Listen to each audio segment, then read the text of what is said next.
обредното за ораване и засяване, кукерите играят свой танц под котци, под ритъма на тъпани и гайди и поп, който благославя.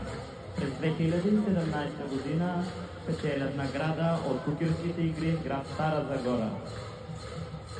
През 2018 година групата участва за първи път на Сурова в град Перник с печелена награда на публиката. Второ място.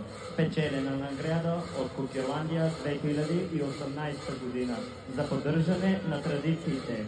През 2019 година печелят бронзова маска на Международния фестивал на маскарадните игри Сурова.